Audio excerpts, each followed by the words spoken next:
Donc, rebonsoir, j'interviens au titre de co-initiateur de l'appel contre le naufrage scolaire. Alors, que fut l'année 2020 pour les élèves de collège et de lycée?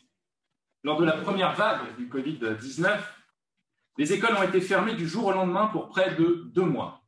2 mois de véritables cours qui ont soudainement disparu pour laisser place à ces solutions de fortune que sont les cours à distance.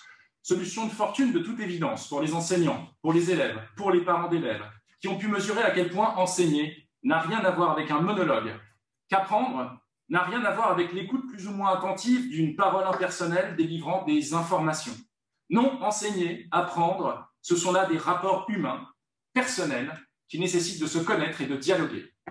Solution de fortune pour tout le monde donc, sauf pour le gouvernement, qui de longue date avait nourri l'intention d'introduire toujours davantage de numérique à l'école. Il saisit alors l'occasion du confinement pour expérimenter ce qu'il avait pour objectif de pérenniser, le téléenseignement. Alors que tout le monde s'effrayait chaque jour davantage du désastre scolaire vers lequel on s'acheminait, dès le 5 avril, 3 semaines après le début du premier confinement, Blanquer annonce la tenue de futurs états généraux du numérique éducatif. À l'issue de ces 2 mois, il est évident que la plupart des élèves ont été privés de l'essentiel de ce qu'ils auraient dû apprendre à l'école durant cette période. Le besoin impérieux de la jeunesse est clair.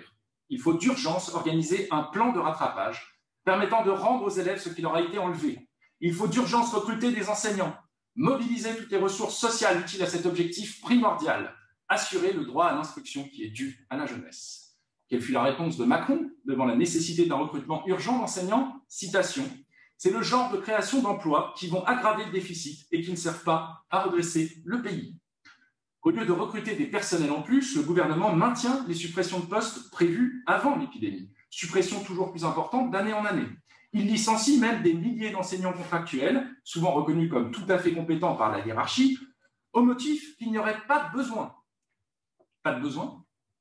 Les lycéens n'ont pas eu de vrai cours de mi-mars jusqu'à la fin de l'année, mais il n'y a pas de besoin.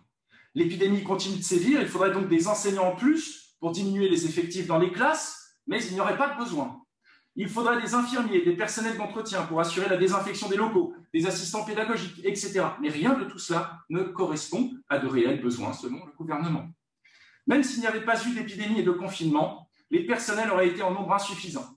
Les enseignants absents, même plusieurs semaines, ne sont pas remplacés, alors que des enseignants contractuels licenciés se battent pour avoir un poste. Tels furent donc les ingrédients d'une rentrée 2020 désastreuse et de la préparation d'une nouvelle catastrophe pour l'année scolaire en cours. On le voit, redresser le pays, pour Macron, cela est tout à fait compatible avec le naufrage scolaire de la jeune génération. On le voit, ce naufrage n'est qu'accentué par l'épidémie, mais il n'est rien d'autre que le résultat d'une politique consciente. La deuxième vague, que tout le monde voyait venir, monte dès la fin du mois de septembre. Un couvre-feu est mis en place à partir du 17 octobre. Le mercredi 28 octobre, Macron annonce la mise en place d'un deuxième confinement. L'épidémie repart de manière incontrôlée. Il va y avoir des milliers de morts, nous dit-on. Qu'en est-il des écoles? Alors que tout le pays est soumis à des mesures draconiennes, tout continue comme avant. Il faudra respecter les distances de sécurité si possible, sinon tant pis. Même l'aération des salles est souvent compromise puisque les fenêtres de nombreuses salles de cours sont condamnées. Face à l'urgence, face à la situation catastrophique et à l'indifférence complète du gouvernement, face à la crainte que les établissements scolaires soient à nouveau fermés sous peu, beaucoup d'enseignants réclament une solution qui n'en est pas une, puisqu'elle ne fera qu'aggraver le naufrage scolaire de la jeunesse, à savoir diviser les effectifs des classes par 2 à moyens constants, donc en privant les élèves de la moitié des cours auxquels ils ont droit. Au cas par cas, lycée par lycée, collège par collège, il sera décidé de mettre en place cette mesure catastrophique. Désormais, depuis début novembre, un élève d'un lycée n'a plus le même nombre d'heures de cours qu'un élève d'un autre lycée.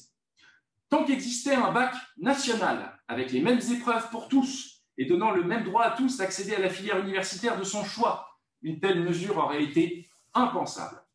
Ce bac imposait que tous les élèves suivent le même programme et l'État était tenu de fournir à chacun les moyens de préparer ce diplôme. Désormais, depuis les réformes Blanquer du bac et du lycée et depuis Parcoursup, les cours, leur quantité, leur contenu sont adaptables localement, car les épreuves sont adaptables localement pour un bac qui n'a de valeur que locale. On le voit, l'épidémie n'a fait qu'accélérer un processus en marche depuis longtemps. La déréglementation et la territorialisation de l'école, la casse de l'instruction publique, l'abandon d'une jeunesse à qui toute protection est retirée contre les inégalités. Pour répondre aux besoins d'une jeunesse que l'on veut aujourd'hui sacrifier, Il n'y a pas d'autre solution que de recruter d'urgence des enseignants par centaines, par milliers. Il n'y a pas d'autre solution que de mettre des locaux à disposition. C'est à cette seule condition que l'on pourra organiser le rattrapage des mois de cours perdus. C'est à cette seule condition que l'on pourra à la fois instruire la jeunesse et assurer sa sécurité sanitaire. Mais on le voit, ce naufrage vient de plus loin. Y faire barrage réclame d'en finir avec toutes les contre-réformes qui ont cassé l'école publique. Y faire barrage signifie abroger les réformes Blanquer du bac et du lycée, et Parcoursup. Y faire barrage réclame le retour à un bac avec des épreuves nationales, terminales, anonymes, ouvrant à tout bachelier l'accès à la filière universitaire de son choix. Il en va du sort de la jeunesse, il en va de l'avenir de notre société.